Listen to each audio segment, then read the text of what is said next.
السلام علیکم ورحمۃ اللہ وبرکاتہ۔ دوستو، جیسا کہ ہم نے اعلان کیا تھا، ہم حسب وعدہ فضیلت الشیخ محمد عزیر شمس حفظہ اللہ و تولا کے ساتھ آپ کے روبرو ہیں۔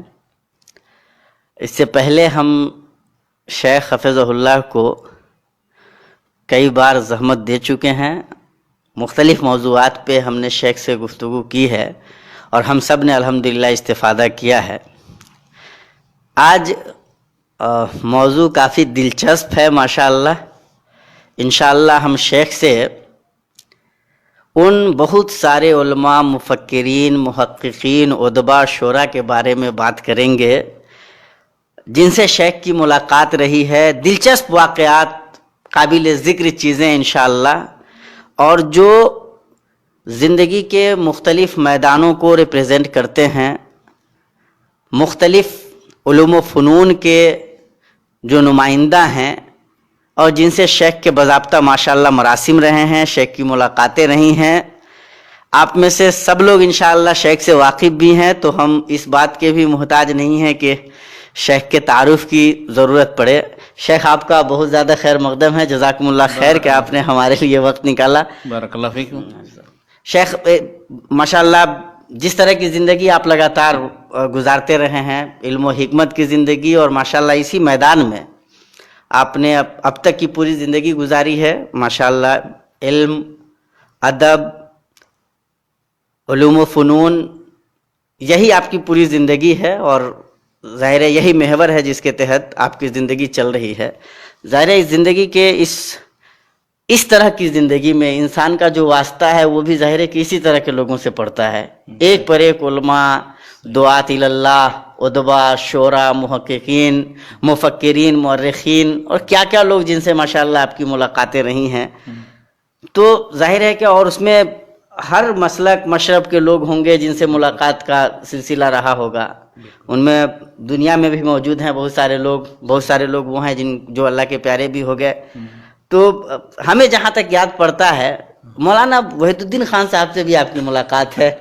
ہاں، ان سے بہت دلچسپ ملاقات، بلکہ ملاقاتیں رہی ہیں۔ ہاں ماشاءاللہ۔ سب سے پہلے تو وہ جب سن 1976 کی بات ہے، جب وہ بلی ماران میں الجمیت کے آفس میں ایک کمرے میں رہتے تھے، جمعیت علماء ہند کے آفس میں، جمعیت علماء ہند کے آفس میں، تو وہاں گلی قاسم جان میں، تو وہاں میری ملاقات ان سے ہوئی تھی پہلی بار، اور ان سے بہت دلچسپ ملاقاتیں رہی، کافی دیر تک گفتگو ہوئی ان سے مختلف موضوعات پر۔ ابن تیمیہ سے متعلق کچھ گفتگو ان سے ہوئی تھی؟ میں بتاتا ہوں آپ کو۔ تو اس وقت جو گفتگو ہوئی تھی تو اس میں نے انہیں محسوس یہ کیا کہ وہ یعنی دوسروں کو موقع دیتے ہیں بولنے کا، یعنی کہ اپنی صرف ہانکتے جائیں، بولتے جائیں۔ یہ چیز، حالانکہ میں چھوٹا تھا اس وقت، میری عمر 18 19 سال 20 سال رہی ہوگی، تو میں جب بھی کوئی گفتگو کرتا تو بہت توجہ سے سنتے تھے۔ پھر یہ 1976 کی بات ہے، یہ 1976 کی بات ہے، اور 76 77 تقریباً۔ اور پھر دوسری چیز یہ ہے کہ اسی دوران میں نے دیکھا ایک آدمی آئے اور ان سے گفتگو کی، انہوں نے ان کی رائے بھی سنی، ان کو انہوں نے مشورہ دیا۔ کسی عالم نے کہا کہ مولانا آپ مذہبی موضوعات پر جو لکھتے ہیں تو ان سے خواہ لوگوں کا اختلاف ہوتا ہے، تو آپ ایسا کریں کہ وہ سائنس اور اسلام کے تعلق سے لکھا کریں۔ تو مولانا نے کہا کہ ٹھیک ہے، وہ اچھا ہے، وہ کتاب میری اسلام اور عصر جدید ہے، عصر جدید کا چیلنج۔ تو لیکن یہ ہے کہ میری رائے یہ ہے، آپ اس سے اتفاق کر سکتے ہیں، اختلاف کر سکتے ہیں، بہت سنجیدگی کے ساتھ۔ مولانا سے جو وہ ملاقات بہت بعد میں پھر ان کے گھر پر وہاں نظام الدین میں ہوئی تھی، تو اس وقت میں ابن تیمیہ سے متعلق بیبلیوگرافی تیار کر رہا تھا۔ یہ لگ بھگ کب کی بات ہوگی؟ یہ تقریباً آج سے 6-7 سال پہلے تھا۔ ہاں، 6-7 سال پہلے۔ تو ان کے گھر گیا میں نے بتایا کہ میں مکہ سے آیا ہوں، تو ملے وہ ماشاءاللہ، بہت ضعیف ہونے کے باوجود بھی وہ ٹھیک ٹھاک سے ملتے ہیں، اور بیٹھایا، پھر اس کے بعد گفتگو ہوئی۔ تو انہوں نے گفتگو کے دوران پوچھا کہ اچھا آپ ابن تیمیہ پر کام کر رہے ہیں، یہ بتائیے کہ ابن تیمیہ نے انسانیت کے فائدے کے لیے کیا کام کیا ہے؟ تو اب میں نے سوچا کہ اب میں کیا جواب دوں، تو مختصراً صرف میں نے یہ کہا ان سے کہ ابن تیمیہ کی کتاب کا نام جو ہے اقتداء الصراط المستقیم مخالفت اصحاب الجحیم، بس یہی عنوان کتاب جو ہے ان کی پوری زندگی کا خلاصہ ہے، سمجھیے۔ اور یہ میں نے کہا صرف کہ اگر انبیاء کرام اور مصلحین مجددین جتنے آج تک آئے ہیں، جی بالکل، تو انہوں نے کوئی انسانیت کے فائدے کے لیے کام کیا، تو ابن تیمیہ نے بھی کام کیا، اس میں ان کا کنٹریبیوشن ہے۔ اور اگر انہوں نے نہیں کوئی انسانیت کے فائدے کا کام کیا تو ابن تیمیہ نے بھی نہیں کیا، تو وہ چپ ہو گئے، بالکل کچھ بولے کوئی جواب ہی نہیں تھا ان کے پاس پھر تو. اور بھی بہت سی دلچسپ باتیں. بہرحال ان کی کتابیں ہیں، ان کی تحریریں ہیں، میں پڑھتا رہتا ہوں، اور ان سے اختلاف کے باوجود بھی مطلب ان کا جو اسلوب لکھنے کا ہے بہرحال بہت ہی مطلب اچھا ہے، مؤثر بھی ہے، اسی وجہ سے لوگ متاثر بھی ہوتے ہیں ان سے. پڑھے لکھے سمجھدار لوگوں کو پڑھنا بھی چاہیے، استفادہ کر سکتے ہیں انشاءاللہ. پڑھیں، اور ان میں کسی شخص کو بھی پڑھیں. یہ کوئی ضروری نہیں کہ کسی کو پڑھنے کا مطلب ہے کہ اس سے آپ کلی طور پر اتفاق کریں. ہاں، ان سے اختلاف کریں، لیکن اختلاف کے بھی آداب ہوتے ہیں. تو اختلاف کے جو آداب ہیں ان آداب کا لحاظ رکھنا چاہیے، وہ مسلم ہو غیر مسلم ہو، دنیا میں کوئی بات بھی آپ کسی کے سامنے پیش کر رہے ہیں تو مطلب آداب گفتگو کا خیال رکھنا چاہیے. شیخ، تو اسی سے مطلب جب ہم فکر و نظر میں اختلاف کے باوجود استفادہ کر سکتے ہیں، ملنے جلنے کا سلسلہ رکھنا چاہیے علماء سے، اور مطلب اسی طرح جو مختلف میدانوں کے لوگ ہیں تو انسان کا جو اپنا افق ہے وہ بھی وسیع ہوتا ہے، اور مطلب ظاہر ہے کہ فکر و نظر میں وسعت آتی ہے. بلکہ میں بتاؤں آپ کو کہ صرف کتابی علم سے فکر و نظر کے اندر وہ وسعت نہیں پیدا ہوتی ہے. جب تک کہ آپ اہل علم و فکر کی مجلسوں میں نہیں جائیں گے تب آپ کو پتہ چلے گا کہ آپ نے کیا علم حاصل کیا. تو اسی سے مجھے شیخ مطلب جڑی ہوئی بات یاد آتی ہے کہ ماشاءاللہ آپ دارالعلوم دیوبند جانے کا بھی موقع ملا ہے، اور وہاں کے جو علماء ہیں ان سے بھی آپ کی ملاقات ہوئی، بہت سے علماء سے ملاقات ہوئی. وہ علماء جن کو آپ یاد کرنا چاہتے ہوں، وہاں کے علماء میں وہاں جو زمانے میں جو شیخ الحدیث تھے ان سے ملاقات ہوئی تھی وہاں. اور سب سے پہلی بار جو میں گیا تھا دارالعلوم دیوبند میں، تو یہ کب کی بات ہوگی شیخ؟ یہ تقریباً آج سے 20 سال پہلے کی بات. 20 سال ٹھیک 20 سال پہلے کی بات ہوگی. اور 2000 کے قریب. ہاں، تقریباً 2000 کے قریب. تو میں گیا تھا اصل میں امام ابن تیمیہ ابن قیم کے مخطوطات اور ان کی کتابوں کی تلاش میں، اگر ان کے قلمی نسخے وہاں بھی موجود ہوں. تو سلسلے میں گیا تو میں رات کے 2 بجے پہنچا کسی ٹرین سے، اور اترا. اس کے بعد پھر ایک شخص میرے ساتھ تھے تو مہمان خانے میں لے گئے، کھٹکھٹایا دروازہ، تو اس کو دروازہ کھولا گیا اور میں پھر گیا اندر. بتایا گیا کہ میں باہر سے آیا ہوں. تو انہوں نے پھر ٹھہرانے کی وہ جگہ دی جو باہر سے مہمان لوگ آتے ہیں اس میں، اور پھر خیر فجر کی نماز کے بعد پھر ناشتہ کیا. پھر میں 7 ساڑھے 7 بجے نکلا تو میری حیرت کی کوئی انتہا نہیں رہی کہ دیکھا میں نے کہ بالکل ٹھیک اول وقت میں جب آفس کھلتا ہے اس وقت سارے لوگ موجود ہیں، محتمین بھی موجود ہیں، لائبریری کھلی ہوئی ہے، سارے لوگ اپنے حسن انتظام. تو پھر لائبریری وہ پہلی منزل میں تھی، اس میں گیا. میں نے جتنی چیزیں منتخب کی ہیں اس میں سے مطبوعہ کتابیں یا مخطوطات، تو اس میں نے ابن قیم کی بعض کتابیں دیکھیں جو قلمی تھی. کتاب الصلاۃ کے نام سے ابن قیم کی کتاب ہے، اور بھی دوسری چیزیں. تو جو چیز میں نے تصویر کرنے کے لیے کہی وہاں ان لوگوں نے کہا کہ ہاں یہ لیجیے تصویر ہم کروا کے، ہمارے پاس مشین نہیں ہے، باہر سے وہ تصویر کرا کے لا کے دے دی. مطبوعہ کتابیں بھی سب کچھ. تو مطلب میں نے یہ دیکھا کہ بہت ہی اچھی طرح پیش آئے، اچھے اخلاق کا مظاہرہ کیا. اچھا، اس زمانے میں محتمیم جو تھے وہ ان کا نام مجھے یاد نہیں رہ گیا، لیکن بعد میں جو محتمم ابھی اس وقت جو ہے محتمم، تو ان سے میری ملاقات تو طالب علم کے زمانے سے ہے. مولانا ابوالقاسم نعمانی جو بنارس کے ہیں، وہ جامعہ اسلامیہ ریوڑی طلع میں ہوتے تھے، ہم لوگ جامعہ سلفیہ ریوڑی طلع میں پڑھتے تھے. تو اس زمانے میں وہ صدر مدرس تھے وہاں. ان سے اس زمانے سے طالب علم کے زمانے سے ملاقاتیں ہیں، اور ابھی بھی اگر ان سے کوئی یاد دلائے ان کو تو پتہ چلے گا. میرا نام محمد عزیر ہے. اور تو مولانا ابوالقاسم نعمانی جو موجودہ محتمم دارالعلوم دیوبند ہیں، ان سے بنارس کے زمانے سے ملاقات ہے. اور جب بھی مجھے دیوبندی علماء حناف کی کتابوں کی ضرورت ہوتی تھی تو میں وہاں ان کے پاس جاتا تھا اور ان سے وہ کتابیں مستعار لے کے چلا آتا تھا. انہیں اگر کسی کتاب کی ضرورت ہوتی تو جامعہ سلفیہ سے مستعار لے کر کے وہ پہنچا دیتا تھا. تو اس طرح الحمدللہ وہ ملاقاتوں کا سلسلہ ماشاءاللہ جاری رہا. اب جب ہم دیوبند کی بات آ ہی گئی ہے تو جو علماء خاص طور سے مطلب دیوبند کو ریپرزینٹ کرتے ہیں، جیسے ہی نام آتا ہے دیوبند کا تو قاری طیب صاحب بھی یاد آتے ہیں. ان سے بھی شاید کچھ یادیں باتیں ان سے بھی بہت دلچسپ نہیں ماشاءاللہ. تو قاری طیب صاحب سے ایک کچھ گڑبڑ تو ہے، کچھ ہے گڑبڑ نا. دیکھیے یہ تو آف ہو گیا. نہیں شیخ خوف نہیں.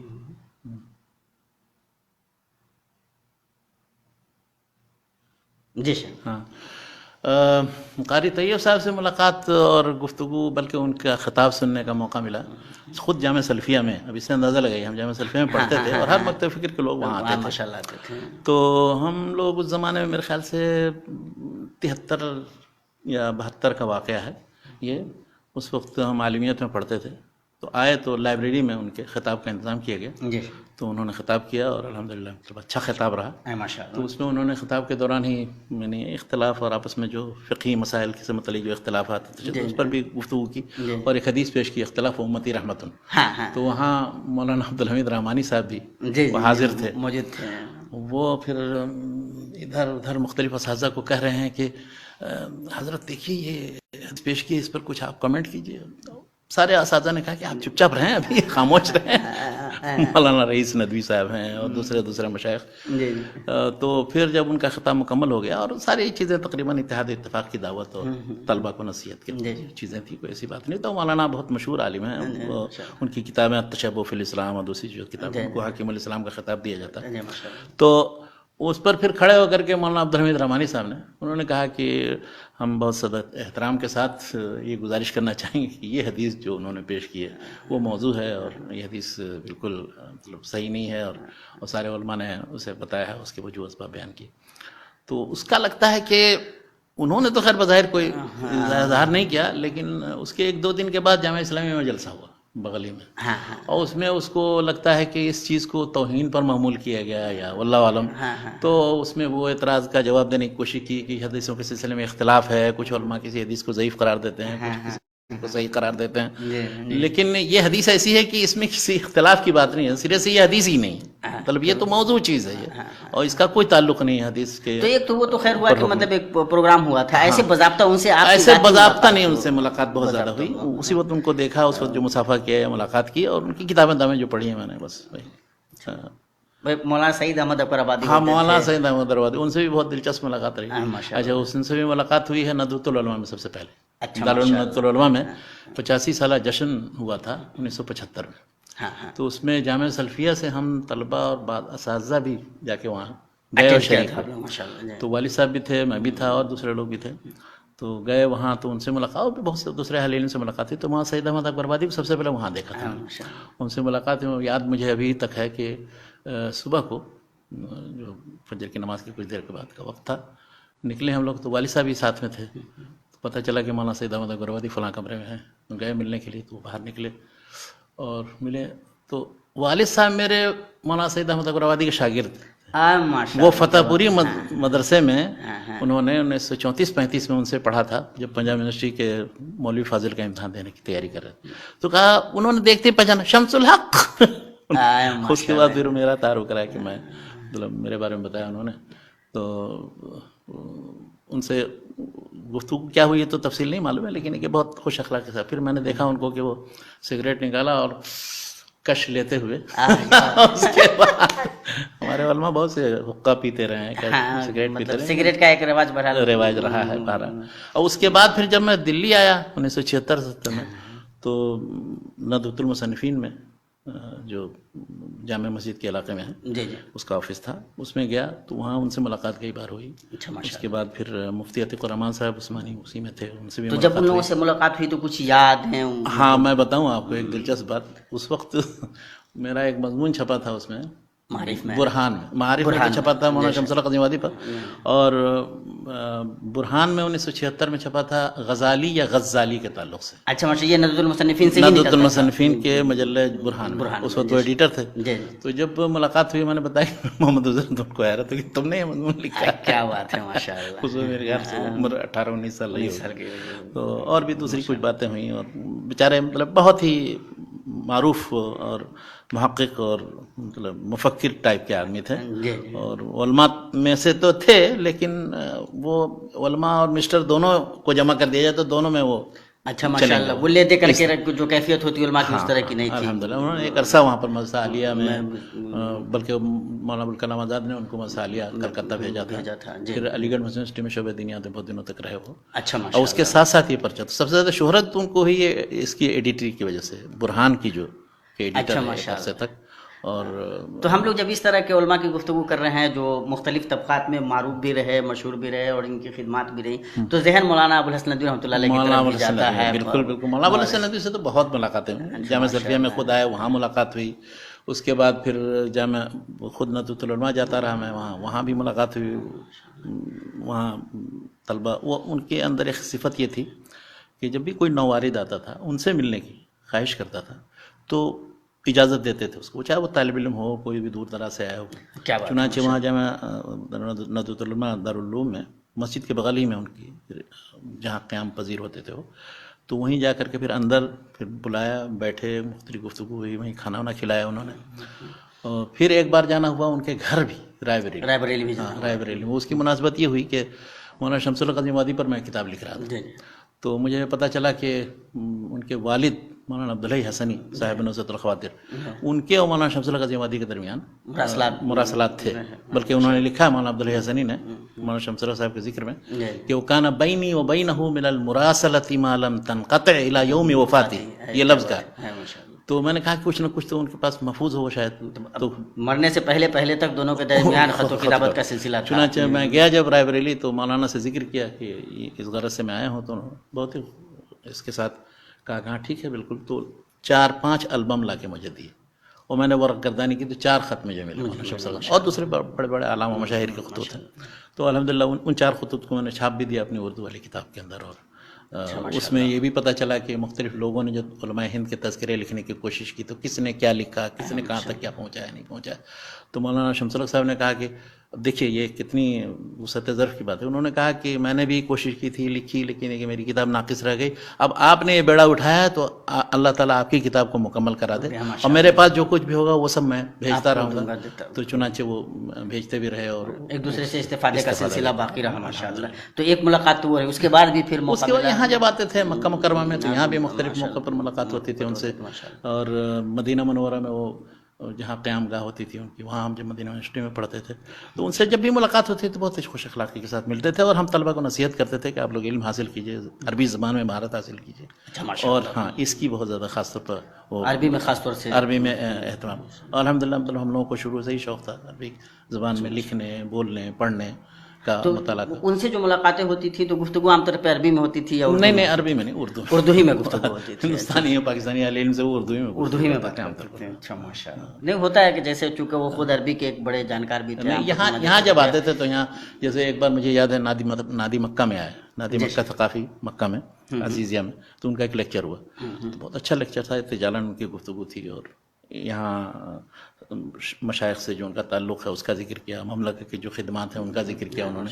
تو اس زمانے میں ہم لوگ یہاں ماسٹرز کے طالب علم تھے تو ان کی باتیں اکثر وہ علم، طلبہ کو نصیحت، دینی مزاج بنانا، عربی زبان سیکھنا، اس تعلق سے باتیں ہوتی تھی ماشاءاللہ. اور بہت مفید ہوتی تھی. ان کی کتابیں بھی پڑھتا رہا برابر. لیکن ان کے تعلق سے ایک بات میں بتاؤں، شاید ہو سکتا ہے کہ ندوی حضرات بہت ناراض بھی ہو جائے.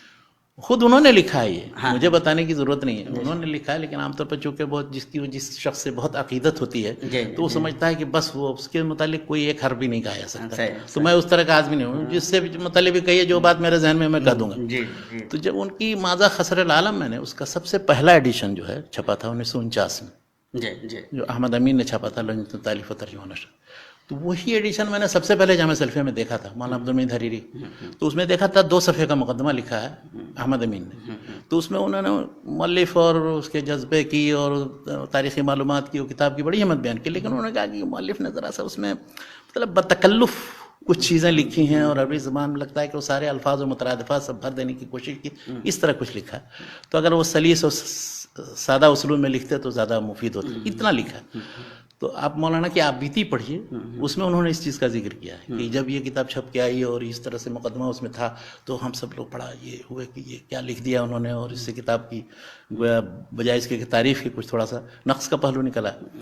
تو لیکن پھر انہوں نے بعد میں کیا کیا، بعد میں اسی کتاب کو چھاپا، مولانا احمد امین کا مقدمہ حذف کر دیا اور سید قطب سے اور احمد شیرباسی وغیرہ سے مقدمہ لکھا اور چھاپا. لیکن ایک بات میں آپ کو بتاؤں، عام طور پر لوگ اس سے واقف نہیں ہوں گے.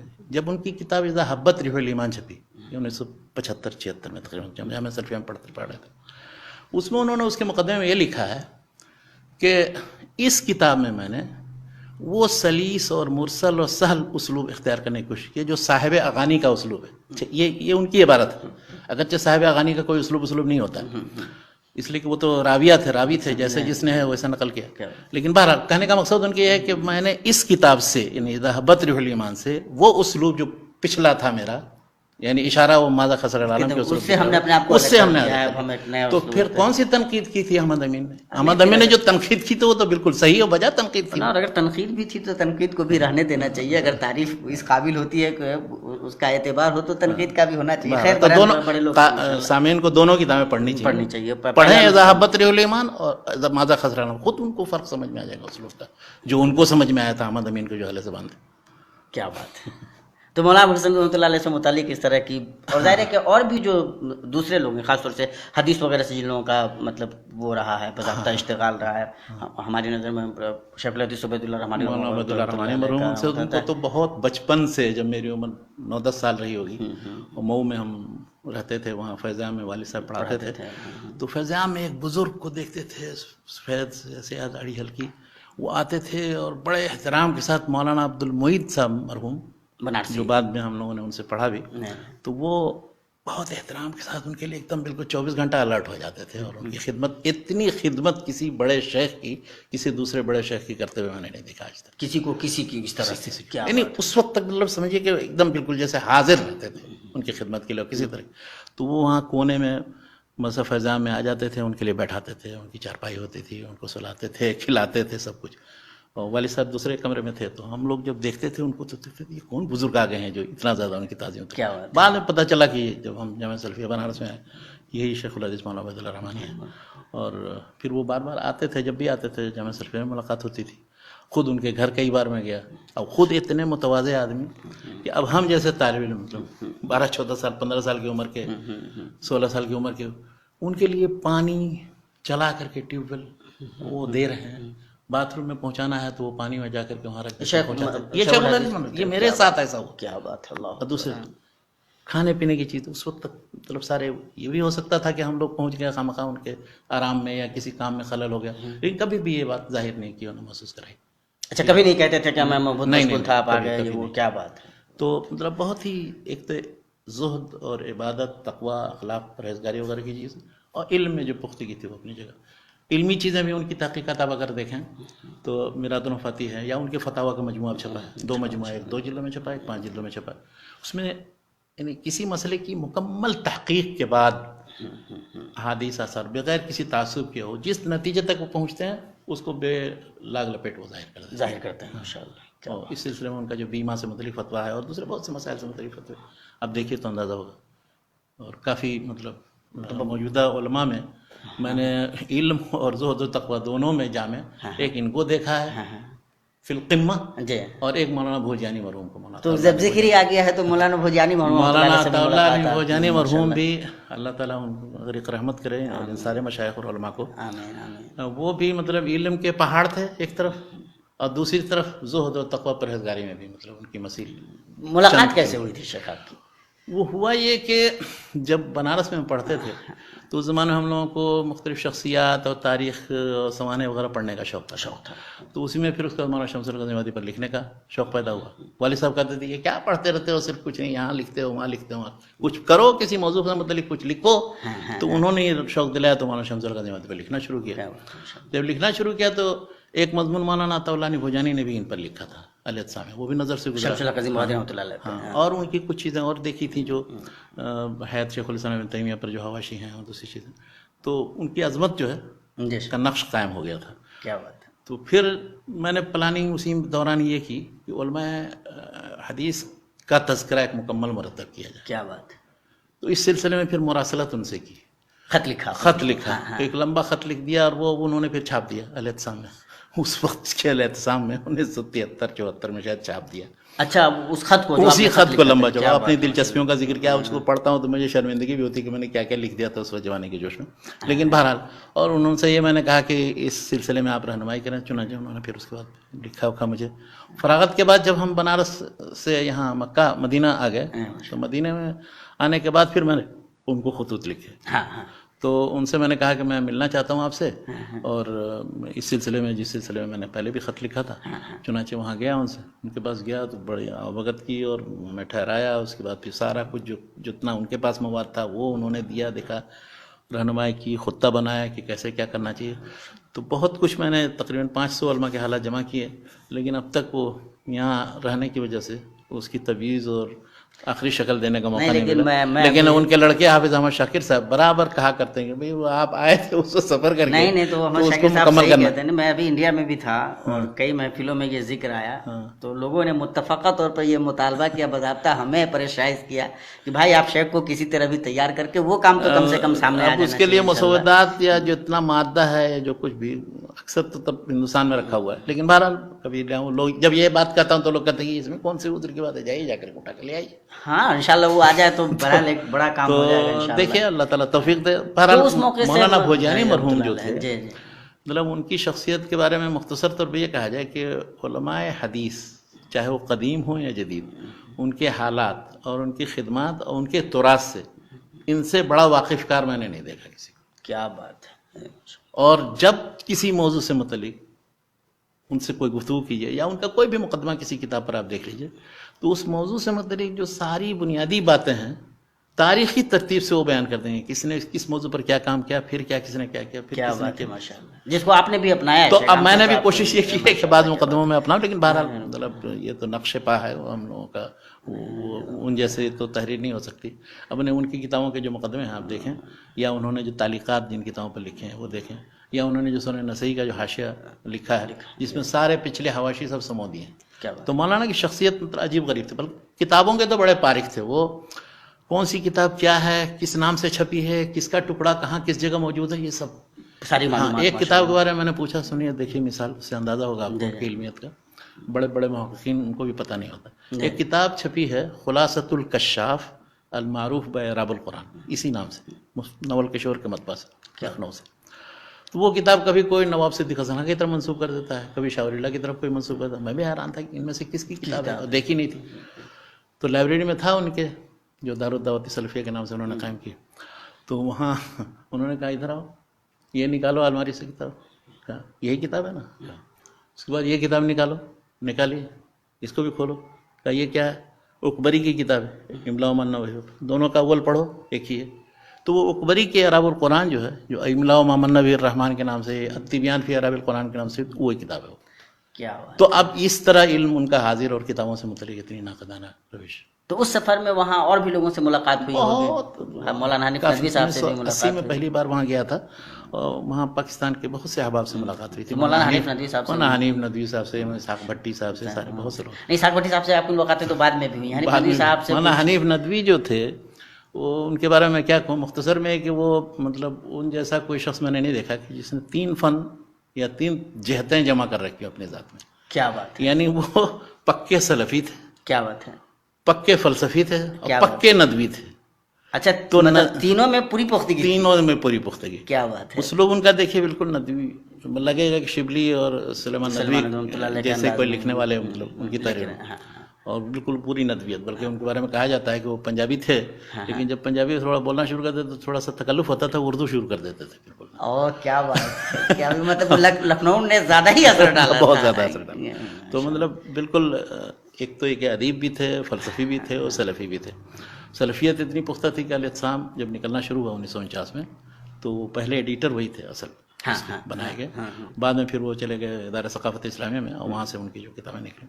تو مولانا بھوجانی اور ان کے درمیان بڑی دوستانہ مراسم تھے. لیکن درمیان میں مولانا بھوجانی چونکہ وہ علماء محدثین سے بڑی عقیدت تھی ان کو اور تجدد پسندوں سے سخت نفرت تھی. تو ان کے ادارہ ثقافت اسلامیہ جانے سے تھوڑا ناراض ہوئے وہ. بلکہ ادارہ ثقافت اسلامیہ ہی کو کبھی وہ ادارہ ثقافت اسلامیہ نہیں کہتے تھے مولانا بھوجانی، ادارہ ثقافت کہتے تھے. وہ ان کا تصور یہ تھا کہ یہ ادارہ اس لیے قائم کیا گیا ہے کہ جتنے یہ گانے باجے اس طرح کے جو ثقافت کے نام پر جو چیزیں ہیں وہ سب اسلامی بنا کر کے پیش کی جائیں، اس کے لیے وجہ جواز تلاش کی. اللہ بہرحال یہ ان کی اپنی رائے تھی.